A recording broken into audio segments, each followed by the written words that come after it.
Bismillahirrahmanirrahim. Rabbi shrah li sadri wa yassir li amri wahlul 'uqdatam min lisani yafqahu qawli. Assalamualaikum warahmatullahi wabarakatuh. Yang terhormat Bapak dan Pembina Yayasan Bapak Dr. Zubair Cahyago MSI beserta Bapak Asep yang telah hadir pada hari ini. Yang kami hormati pemateri kita hari ini Bapak Dr. Haji Dani Hamdani MPD. Yang kami hormati Ketua Yayasan Insan Infani Bapak Bashir Yaman MPD. Yang kami hormati juga pengurus komite yang hadir pada hari ini, Dewan Guru, Bapak Ibu undangan yang dirahmati Allah. Salawat dan salam senantiasa kita aturkan kepada junjungan kita Rasulullah Sallallahu Alaihi Wasallam. Allahumma sholli ala Muhammad wa ala ali Muhammad, sosok manusia mulia yang hingga hari ini tentunya kita masih tertatih-tatih ya untuk meneladani setiap apa yang beliau ajarkan kepada kita. Baik Bapak Ibu, alhamdulillah ya, sesuai dengan undangan yang telah kami sampaikan beberapa waktu yang lalu, hari ini tepat hari Sabtu ya, tanggal 27 Januari 2024, bertempat di Aula Yayasan Insan Infani. Insya Allah sebentar lagi kita akan mengadakan parenting Islami dengan tema strategi membentuk generasi unggul melalui pendidikan karakter di usia dini, yang nanti akan disampaikan langsung oleh Bapak Dr. Haji Dani Hamdani MPD. Baiklah, untuk mempersingkat waktu, izinkan saya untuk membacakan susunan acara kita pada pagi hari ini. Yang pertama yaitu pembukaan, kedua pembacaan ayat suci Al-Quran, ketiga sambutan, keempat materi parenting, kelima insya Allah nanti kita buka juga jika ada yang ingin berdiskusi atau tanya jawab, keenam penutup. Baik, kita masuki acara kita yang pertama yaitu pembukaan. Marilah bersama-sama kita buka acara kita pada hari ini dengan membaca basmalah. Bismillahirrahmanirrahim. Kita masuki acara yang kedua yaitu pembacaan ayat suci Al-Quran yang akan dibacakan oleh Ibu Siti Tri Astuti SPD. Kepada Ibu kami persilahkan.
Assalamualaikum warahmatullahi wabarakatuh. Alhamdulillah, alhamdulillah, la haula wa la quwwata illa billah. Bismillahirrahmanirrahim. Alhamdulillah. Hormati Pak Ustaz Dr. Dari Hamdani sebagai narasumber nanti, Pak Sep sebagai pengurus yayasan, ketua yayasan, Pak Basir, ketua komite, dan ketua ATB, wali murid, dan para guru yang saya banggakan. Pertama, adalah kita bersyukur pada hari ini kita diberikan kesempatan, insyaallah kita dan suatu lahir, dan kemudian apa yang kita lakukan ini juga bagian dari amal ibadah kita. Allah Subhanahu wa Ta'ala. Saya tidak berpanjang lebar, nanti lebih didalami dielaborasi oleh Pak Dhani. Bagaimana yang kita ketahui pada hari ini, kita ingin bersilaturahim sambil saling memberikan informasi dengan judul strategi membangun generasi unggul dengan karakter unggul pada usia ini. Nah, ini judul ini tentu mempunyai makna bahwa kita sadar bahwa kemuliaan manusia itu hanya pada karakter, bukan pada ilmu. Walaupun ilmu juga disebutkan diangkat derajatnya, tetapi bagaimana Nabi Muhammad SAW hadir juga tugas utamanya dalam memperbaiki karakter manusia. Ini kita sama-sama tahu. Nah, apakah sebenarnya karakter atau adab itu, dan mengapa pada usia ini kita katakan paling strategis untuk membangun generasi? Nah, ini nanti didalami oleh Pak Dhani. Tadi saya bercerita dengan Pak Dhani bahwa pengalaman berdasarkan pengalaman ini sebagai dosen, dia juga mengamati gejala-gejala karakter dari anak PAUD yang hampir 1 tahun ini saya praktikkan pada ini tiap hari. Ternyata saya tidak kesimpulan memang untuk membuat merubah karakter yang sangat mendasar itu pada usia ini, TK dan SD. Kalau perguruan tinggi itu sudah sulit berubah. Di perguruan tinggi itu lebih banyak pada ilmu, tapi untuk merubah karakter ini saya susah sekali menurut saya. Jadi pernah saya coba nih Pak ini, saya katakan kepada mahasiswa, kalian percaya nggak bahwa banyak yang mati oleh Allah? Kalian percaya nggak bahwa jujur itu sangat penting? Semua katakan iya. Tapi begitu pas saya ujian, saya berikan ujian, Bapak tinggalkan pada saat ujian ini sedangkan kerjakan sendiri, tidak boleh atau janganlah menyontek. Menyontek itu selain tanda yang tidak siap dan juga itu tidak orisinil. Saya tinggalkan. Tapi saya titip ke salah seorang dari mahasiswa itu, tolong diperhatikan siapa yang menyontek. Ternyata apa yang saya sampaikan tidak memang. Jadi yang menyontek itu tetap. Artinya apa yang kita sampaikan dalam membangun karakter itu ternyata di perguruan tinggi atau di usia-usia di atas itu ternyata tidak efektif. Tapi begitu kita lihat ada pengalaman ini juga saya sampaikan juga kepada ini, ada siswa kita yang sudah 5 tahun tidak bisa berkomunikasi dengan baik. Apa yang terjadi? Ternyata adalah ada kesalahan dalam menangani mendidik anak di rumah. Tapi singkat cerita, alhamdulillah bahwa itu segera bisa kita atasi. Penyebabnya adalah bahwa di rumah itu ada ketidakpedulian, ada intensifkan berkomunikasi dengan anak itu, insya Allah kurang. Nah inilah penyebabnya. Oleh karena itulah maka pada usia ini sangat penting kita untuk menanamkan atau membangun karakter unggul. Apa itu karakter unggul? Nanti akan dibahas oleh Dan kita tahu juga bahwa tantangan ke depan dengan teknologi yang bermacam-macam berkembang, ini juga bagian yang sangat harus kita siasati kita supaya tidak jauh melenceng dari harapan kita sebagai generasi yang terbantu yang berkata.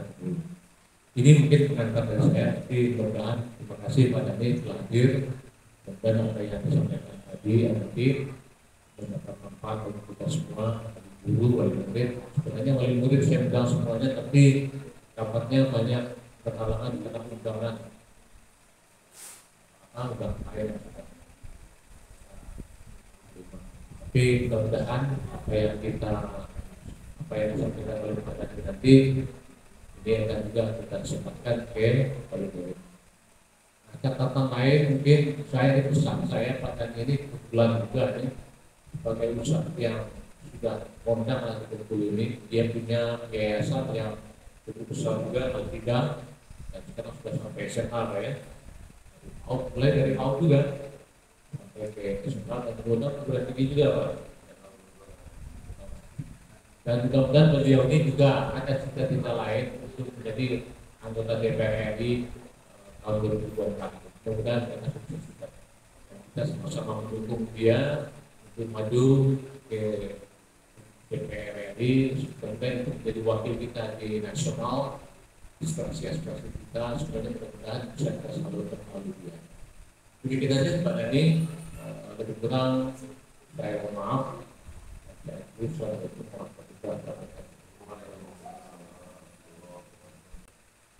Baik, terima kasih kepada Pak Izin Bahrum dari FMSI. Kita masuk ke acara inti kita, yaitu Parenting Islami dengan tema strategi membentuk generasi unggul melalui pendidikan karakter di usia dini, yang akan disampaikan langsung oleh Bapak Dr. Haji Hamdani MPD. Kepada Bapak kami persilakan. Assalamualaikum warahmatullahi wabarakatuh. Alhamdulillahirabbil alamin. Nahmaduhu wa nasta'inuhu wa nastaghfiruh wa na'udzu billahi min shururi anfusina wa min sayyiati a'malina. May yahdihillahu fala mudilla lahu wa may yudlil fala hadiya lahu. Asyhadu an la ilaha illallah wa asyhadu anna Muhammadan abduhu wa rasuluh la nabiyya ba'dahu. Allah Ta'ala fil Qur'anil Karim, a'udzu billahi minasy syaithanir rajim.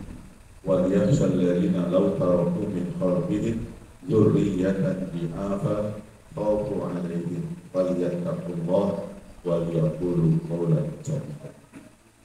Allahumma inna nas'aluka 'ilman nafi'an wa qalban khashi'an wa amalan maqbulan wa du'aan hasana. Marilah kita selalu mohon pada Allah ilmu yang bermanfaat, hati yang khusyuk, amal yang diterima, dan doa yang dikabulkan. Bersyukur kita pada Allah di pagi hari ini kita bisa hadir bersama di aula TKIP Insani tadi. Mudah-mudahan pertemuan kita dirahmati, diberkahi, diridhoi Allah Subhanahu wa Ta'ala. Salam untuk junjungan kita, teladan yang terbaik buat kita Rasulullah Muhammad Sallallahu Alaihi Wasallam. Mudah-mudahan dengan selalu menjalankan jejak langkahnya dan kita bersolawat kepadanya, kita mendapatkan kebahagiaan dunia dan akhirat. Dan sholawati Ibu Bahru, Pak Asep, Pak Basir, dan juga dari komite kita Insani, para guru serta ayah bunda yang dirahmati Allah Subhanahu wa Ta'ala. Bersyukur tentunya kita bisa menyempatkan diri hadir pada kesempatan ini. Bisa jadi di tengah-tengah kesibukan kita, pengorbanan yang cukup banyak. Biasanya menjelang puasa ini banyak yang abun agenda pernikahan dan agenda-agenda yang lainnya. Namun kita diizinkan Allah, dipilih Allah dalam kesempatan.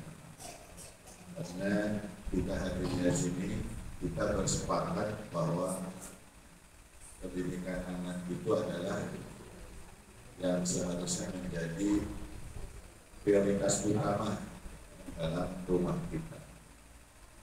Karena apapun pasti kita kalau ditanya untuk apa kita bekerja, untuk apa kita cari nafkah, saya yakin jawabannya sebetulnya intinya untuk anak, bukan untuk yang lain-lain. Nah, tentunya mari kita juga meresapi doa anak kita. Doa anak kita untuk kita. Gimana doanya? Rabbi firli wali walidayya warhamhuma kama rabbayani shaghira. Terus apa teman dekatnya di sekolahnya itu yang tepat, ayo 80% tepat adalah pembantunya jawabannya. Jadi ketika dalam pernikahan itu ditanya anaknya, kawan kamu di sekolah siapa, gitu kan? Terus kamu sukanya apa? Itu jawaban 80% yang tepat itu jawaban dari pembantunya, cocok. Dengan ibunya meleset banyak, ya. Yang tadi tidak orang tuanya banyak. Nah ini karena masalah tadi interaksi ya, hal-hal yang utama tidak dipegang oleh kita sebagai ayah bunda, ya. Sekarang masalah nyuapin saja, mandiin saja, misalnya kan tugas pokok yang di situ ada aliran kasih sayang luar biasa, itu semua sudah dialih. Padahal yang namanya pembantu tugasnya membantu, gitu. Tapi kadang ada tugas-tugas pokok yang diambil. Sehingga wajar tadi ada pindah kasih sayang, gitu ya. Pindah, seharusnya kita tadi seperti. Nah ini sebetulnya karena doa mereka begitu ya. Warhamhuma karena Rabbayani, ya Tuhan kami, ya sayangilah mereka berdua itu seperti dulu mereka mengasihi aku waktu kecil. Jadi kalau kita ingin di-fullkan kasih sayangnya oleh Allah, fullkan juga ya, kasih sayang kita untuk anak-anak kita. Itu doa yang pertama. Doa yang kedua, doa yang diajarkan oleh Allah dalam surat Al-Furqan ayat 74. Ya. Nanti ayah bunda bisa lihat di rumahnya. Dan saya yakin ayah bunda hafal doanya. Ya. Jadi dalam surat Al-Furqan ayah bunda dari mulai 63 ayat 63 sampai ayat terakhir itu tanda-tanda hamba Allah. وَعِبَادُ الرَّحْمَنِ الَّذِينَ يَمْشُونَ عَلَى الْأَرْضِ هَوْنًا وَإِذَا خَاطَبَهُمُ الْجَاهِلُونَ قَالُوا سَلَامًا. Terus hamba Allah yang maha pengasih itu kalau berjalan di bumi dia rendah hati ya. Kalau ada yang ngejek menyapa yang kurang baik dia balas dengan kata-kata yang mengandung keselamatan.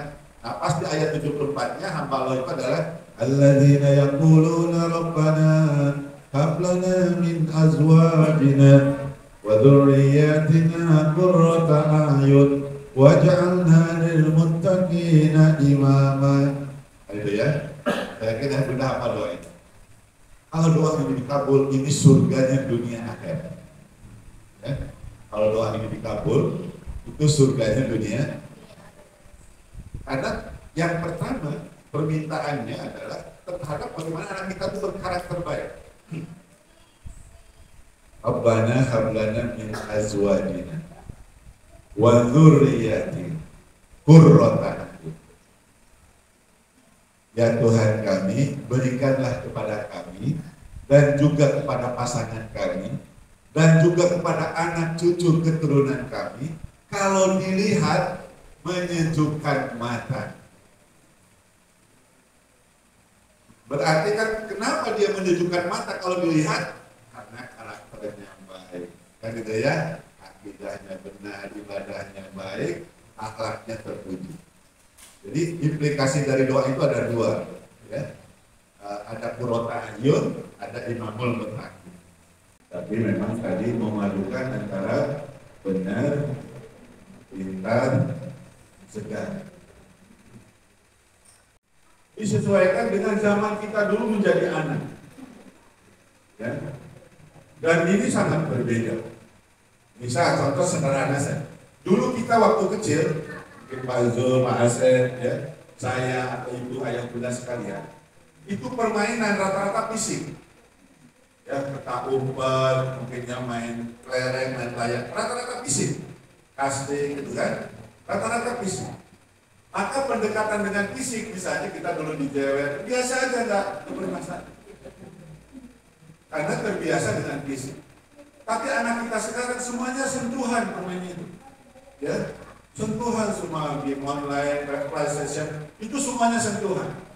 Kalau pendekatannya fisik pasti bermasalah anak kita. Maka pendekatannya harus sentuhan. Ini diantara bahwa pesan Ali bin Abi Thalib, didiklah anakmu sesuai dengan zaman. Jangan dididik dengan zaman kita. Maka ayah bunda jangan suka bernostalgia dulu, umi, dulu mama, ya dulu mah kata anak. Kalau dulu kita yang mendidik kita itu guru dan orang tua. Sekarang HP-nya anak-anak kita. HP-nya. Kadang kita mungkin kadang salah ayah bunda juga, ya, biar anak dia kasih HP. Ya.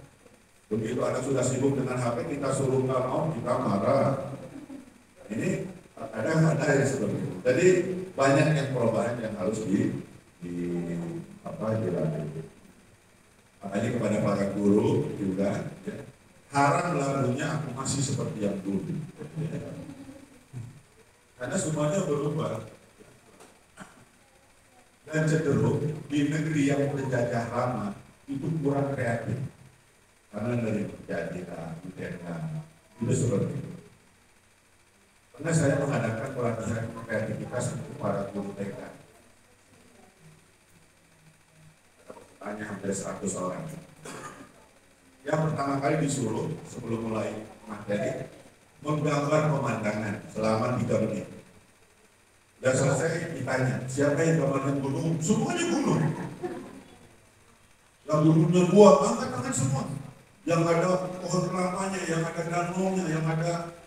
Jadi dari dia sejak SD sampai jadi guru itulah pemandangan. Karena di pantai, karena sudah bermindset, itulah pemandangan.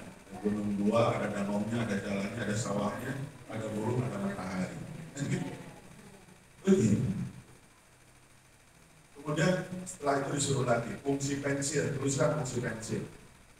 Untuk mengandung teh manis untuk oleh publik dan sebagainya. Jadi ternyata orang jadi kreatif kalau pengalaman, kalau banyak melihat atau banyak tadi melihat orang lain. Maka tadi terus berupaya.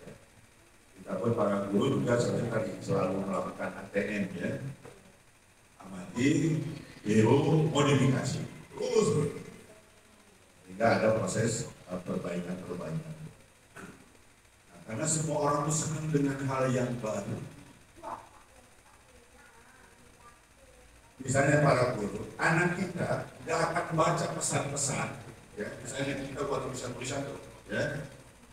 Kalau 2 bulan, 3 bulan nggak dirubah, itu nggak akan dibaca. Tapi coba kita pindahkan, anak kita kalau pindah ke sini, lalu dibaca. Jadi kadang kita tetap di situ, terus kita nggak akan dilihatnya. Ya. Tapi kalau kita dirubah posisinya atau diganti tulisan hurufnya, itu baru dibaca. Jadi harus ada pemahaman dalam prosesnya. Nah, jadi itu dalam pendidikan kita jangan suka bernostalgia. Sekali-kali boleh. Ibarat mobil, kaca spion itu kecil, yang besar itu kaca depan. Jadi jangan lihat kaca spion terus, bisa numbur. Nah, lihatlah kaca depan. Nah, gitu istilahnya, ya. Jadi dalam mendidik itu siapkan anak untuk ke masa depan.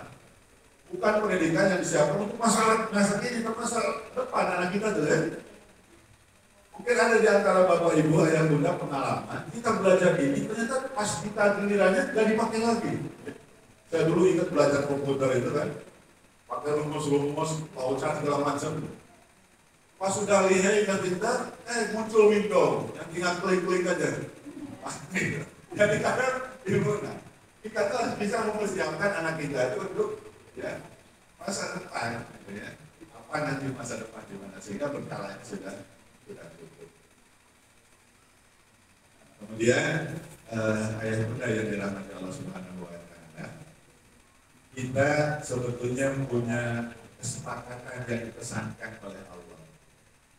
Ya ayyuhalladzina amanu qu anfusakum wa ahlikum. Nah, wahai orang-orang yang beriman, jagalah dirimu dan keluargamu dari siksa api. Jadi pesan yang mendasar, ya. Jangan sampai ada anggota keluarga kita yang masuk neraka. Istilahnya gitu ya. Jangan sampai. Dan saya yakin ayah bunda menyekolahkan di sini tujuannya karena ingin anak kita itu selamat dunia dan itu fitrah manusia. Kalau ayah bunda lagi sakit keras, kira-kira nanti yang paling diharapkan ada di kiri kanan kita itu anak kita yang kaya raya atau yang pandai mendoakan kita? Kira-kira gimana? Ternyata itu yang diharapkan. Ya, kalau kaya raya gelar sederet mungkin nggak begitu bermanfaat pada saat itu. Tapi yang bisa mendoakan kita, yang bisa bacakan Quran untuk kita itu kan yang ditunggu oleh kita. Maka kita upayakan pendidikan kita, menjadikan anak kita berkarakter baik dan karakter yang baik yang bisa mengantarkan ke surga, bukan yang menjadikan ke surga. Ayah bunda yang dirahmati Allah Subhanahu wa Ta'ala, sebetulnya mau anak kita seperti apa tergantung kita. Mau jadi anak yang penakut boleh. Ya. Gimana caranya dalam mendidik di rumah harus takut-takut terus. Awas ada aku, awas ada ini, itu kan jadi penakut. Jadi kalau itu saya katakan, anak kita jadi penakut, jadi begitu. Anak jadi pemarah, tinggal gitu. Karena anak itu di usia-usia kita, anak-anak kita itu peniru paling hebat. Peniru paling hebat. Makanya ketika misalnya anak sering dipukul di rumah, karena dia tidak bisa balas kepada orang tuanya, maka di sekolah balas ke kawan-kawannya, pukul itu. Itu karena seperti itu. Ya. Karena tak berani dia melawan orang tua yang mukul. Maka di sekolah jadi liar, jadi sering mukul kawannya, sering marahin. Jadi sangat tergantung dengan kita. Ya. Mau anak yang suka ngomong kasar, ya tergantung kita juga. Karena istilahnya anak kita itu seperti cereh. Kalau kita isi teh manis keluar apa? Teh manis. Kalau isi susu keluar susu. Begitu anak kita. Kalau selalu diinstal kalimat jorok, nanti keluar kalimat jorok. Itu seperti itu. Tapi makanya anak kita itu pasti gaya bicaranya, gaya jalannya itu seperti orang-orang. Karena dia peniru paling hebat. Jadi itu sangat tergantung kita. Ya, dan tuntutan anak-anak kita di era global ini. Ya. Jadi yang pertama yang harus kita depankan adalah goodly karakter, ya. Karakternya dan berakhlak, ya. Terhadap Allah, terhadap diri sendiri, terhadap keluarga, terhadap masyarakat, terhadap alam. Harus memiliki karakter yang baik. Kemudian yang kedua yang harus disiapkan adalah excellent competence. Ya. Ke depan itu anak kita harus disiapkan punya kompetensi yang mumpuni, bukan yang ece-ece. Ya. Dan yang ketiga yang memiliki ya, spiritual ya, yang tinggi. Itu yang diharapkan untuk ke depan. Nah, kalau ini dimiliki, insya Allah kita aman. Ya. Insya Allah kita lebih karakter, excellent, kompeten, dan itu ada statement, ya itu masalah akan sukses anak kita. Sehingga walaupun nanti sekolah mungkin di Bandung, di Jawa, di luar negeri, itu nanti kita tidak terlalu repot. Kalau pertama kita selalu ditanamkan takutnya sama orang tua itu terbatas pemeliharannya. Gitu ya. Di sekolah lagi ngapain kita nggak tahu, tapi kalau di rumah kita tahu karena ada kita. Kadang ada yang kaget, di rumah itu bayi, saya tidak tahu orang tuanya. Di rumah ada sekolah tiba-tiba dapat laporan macam-macam. Maka sekarang juga kita mendidik itu bukan protektif, tapi imunitatif. Ya. Kalau protektif kan semua nggak boleh. Ya. Wah, nggak boleh, ini nggak boleh ada wifi, nggak boleh, semuanya nggak boleh. Itu protektif. Rumah nggak boleh ada wifi, lari ke tetangga. Kan begitu, lari ke kawannya. Kan begitu. Ya, kalau dia protektif. Tapi kalau imunitatif, walaupun dia misalnya buka laptop, buka HP, kan buka yang macam-macam gitu. Karena sudah punya imunitas. Ya. Dan imunitas yang pertama adalah ma'rifatullah, ya. Mengenalkan kepada Allah, kebab akidah yang harus ditanamkan dari sejak itu berdampak kemana-mana. Akibat bangunan kan akidah itu fondasi. Mau ditinggalkan bangunan seperti apa kalau fondasinya kuat, dia ada. Di anak-anak kita dari sendiri kalau akidahnya sudah benar, baik, gitu ya. Insya Allah itu ke atasnya tidak terlalu sulit, ya, tidak terlalu, karena tadi konsepnya imunitatif, bukan konsep normatif. Mungkin ini sebagai pembukaan, kalau ada yang mau didiskusikan. Maaf saya setengah 10, juga harus ada kegiatan lagi, jadi maaf. Insya Allah ke depannya nanti waktu itu bisa lebih luas lagi, kita cari spesifikasi, bisa tentang psikologi anak, tentang kreativitas anak, tentang yang lain-lain. Dan ini memang pendidikan harus panjang kayaknya. Dan alhamdulillah memulai bisa di DKI itu ada parenting. Kalau di kami memang setiap saat ada parenting ya. Karena tadi untuk mensinergikan pendidikan di rumah dengan di sekolah. Karena kadang timbul split personality, ya, ada pecah kepribadian ketika yang diajarkan di sekolah tidak ditemukan di rumah, atau yang diajarkan di sekolah bertolak belakang dengan yang di rumah. Itu akan pecah kepribadian mana yang mau diikuti. Ya. Nah, maka dengan adanya kegiatan seperti ini untuk mensinergikan sebetulnya, ya, pendidikan di rumah dengan di sekolah, maka harus terus dibangun dengan adanya POMG, juga ada hal yang lain. Termasuk mungkin di sini buku-buku ada ya. Kegiatan di rumah, kegiatan di sekolah itu terpantau. Informasi juga harus lengkap dari orang tua kepada gurunya. Bisa ini contohnya ya. Ada kasus misalnya, anak kita itu ternyata punya masalah di pendengaran sebelah kanan. Ya, itu tidak disampaikan ke gurunya, ya, tidak disampaikan ke guru. Waktu ketika gurunya berbicara dari sebelah kanan, anak cuek, dimarahinya, itu kan misalnya. Kalau dia tahu, berarti dia tidak akan berbicara dari sebelah kanan, pasti bicara sebelah kiri. Itulah penting selalu mensinergikan, mengkomunikasi. Misalnya anak kita punya riwayat tadi mungkin lahir prematur atau punya penyakit yang nggak boleh capek misalnya kan, itu harus sampai, ya, harus sampai. Jangan sampai ketika misalnya gurunya nyuruh lari, tiba-tiba anak ini nggak boleh capek, kemudian jadi bermasalah. Itu sangat penting terus dijaga. Ini yang yang harus kompak tadi ya, pendidikan di rumah dengan di sekolah. Karena sering begitu kan anak.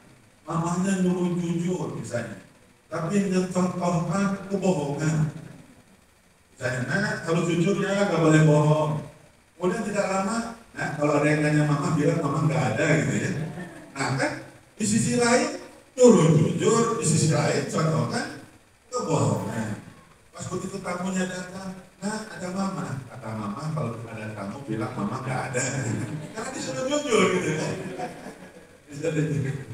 Nah ini karena hal yang seperti itu. Jadi mungkin dari HHS ini harus terus tadi ya, bagaimana mencontohkan kebaikan, juga misalnya kalau ada program biar lebih cepat anak-anak kita, program hafalan surat-surat pendek, gitu kan? Ya di rumah dibarengilah orang tuanya juga mengikuti surat-surat pendek, sehingga ketika ada sekolah hafalan rumah misalnya kan, poster nih hafalan ada deh, misalnya kan. Walaupun nggak apa-apa, 3 surat favorit dulu, misalnya kan, Inataina wal asri kulhu, ya nggak apa-apa, gitu kan. Kita pelan, kita tingkatkan. Gitu, ya. Demikian mungkin Bapak Ibu ya. Kalau silakan kalau mungkin ada waktu 5 menit ya, kalau ada mau didiskusikan.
Terlalu sering ya, dan bukan istilahnya tuntutan harus seperti kita ya.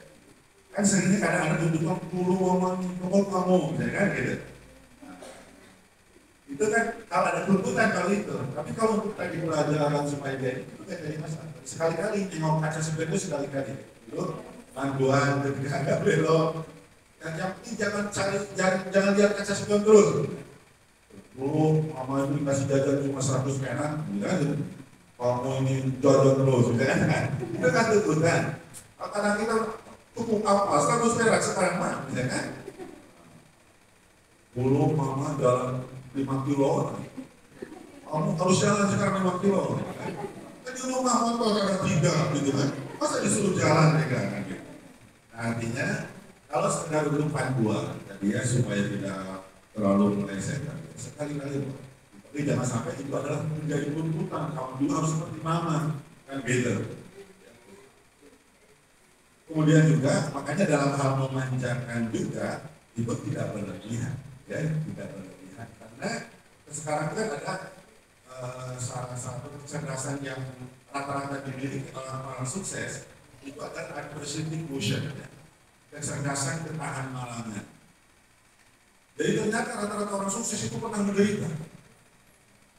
Saya dengan Pak Zul, Pak Asep yang sukses sekarang, dulu mungkin bisa jadi menderita. Ya. Ketika kuliahnya, ketika sekolahnya itu melewati proses penderitaan. Rata-rata orang sukses begitu. Kalau kita baca yang ya, WA, terus Bill Gates, itu semuanya pernah melewati masa-masa penderitaan.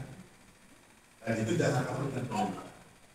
Makanya kadang perusahaan kalau dikelola oleh bapaknya itu sukses karena dia tahu menderitanya gitu kan. Sementara kalau dikelola anaknya, benar karena tidak merasakan tadi.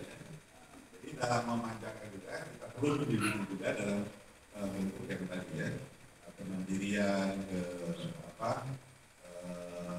keberanian dan sebagainya. Contoh, ayah bunda jangan seperti Superman. Ya. Artinya segala membantu tugas anak. Ya.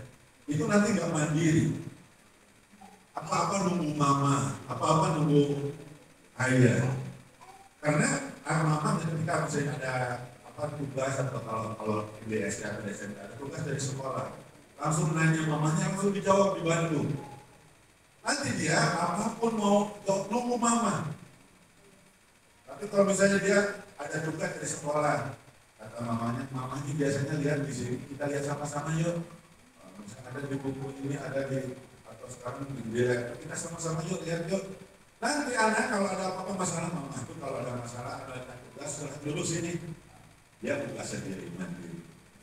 Jadi jangan selalu langsung dibantu.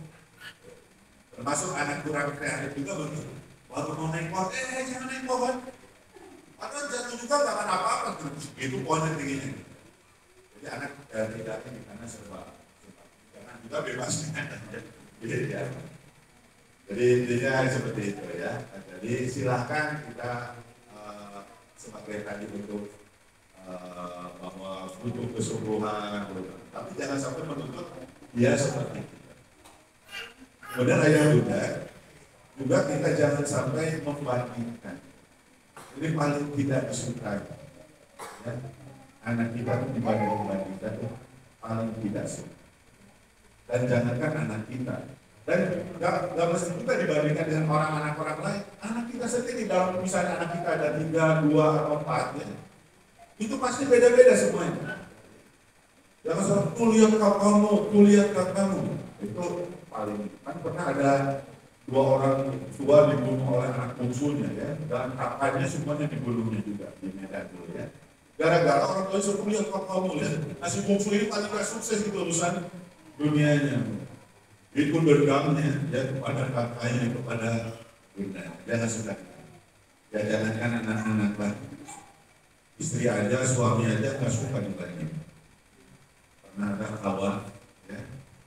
Kawan tuh istrinya anak mama, nggak bisa masak. Jadi dia ingin memotivasi istrinya itu biar rajin masak. Kata suaminya, deh, lihat si ibu itu rajin ke pasar, kemudian masak. Harapannya tadi ya istrinya termotivasi. Tapi apa jawab istrinya? Nikah aja sama dia mah. Nah itu karena gak suka dibandingkan itu. Ya? Jadi kita nikmati anak kita itu, bapak ibu, lahir semuanya punya keunggulan.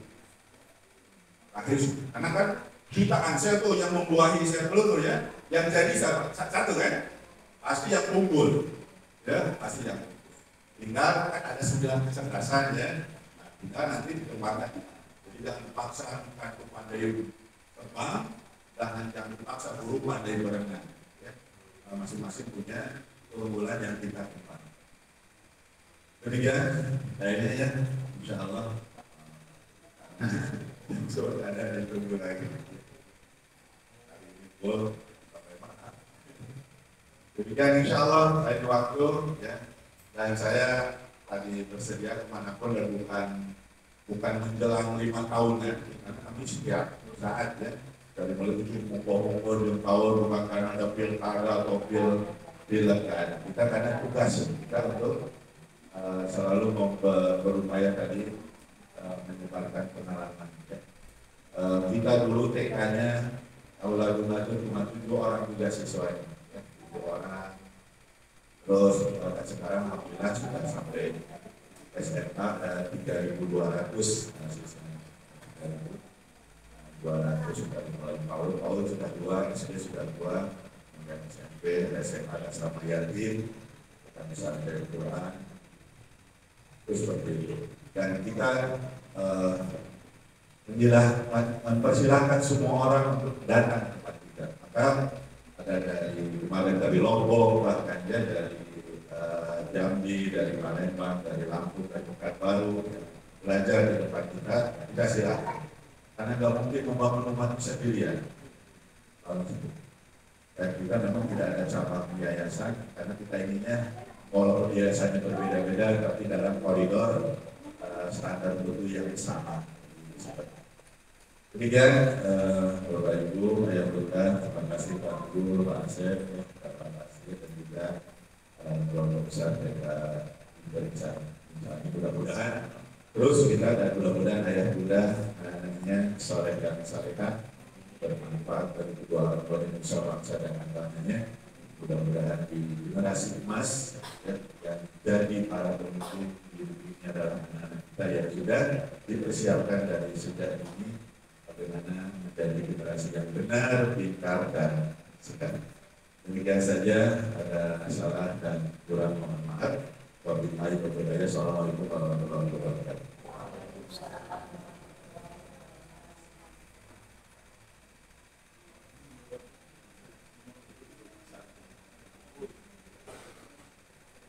Masya Allah ya Bapak Ibu, materi yang insya Allah bermanfaat bagi kita semua.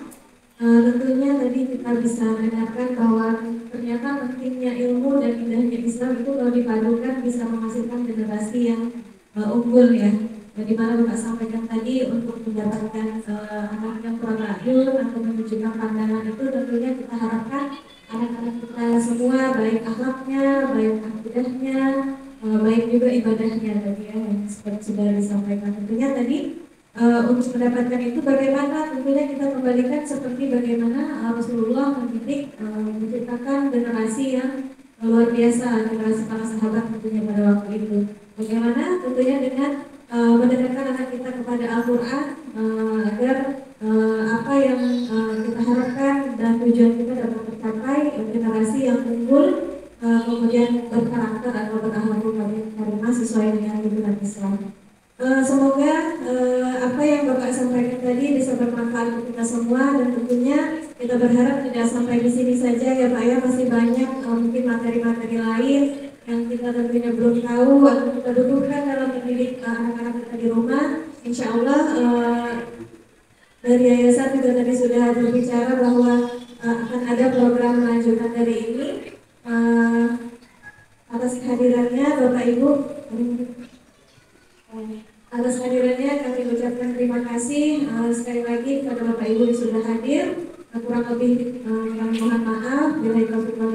Wassalamualaikum warahmatullahi wabarakatuh.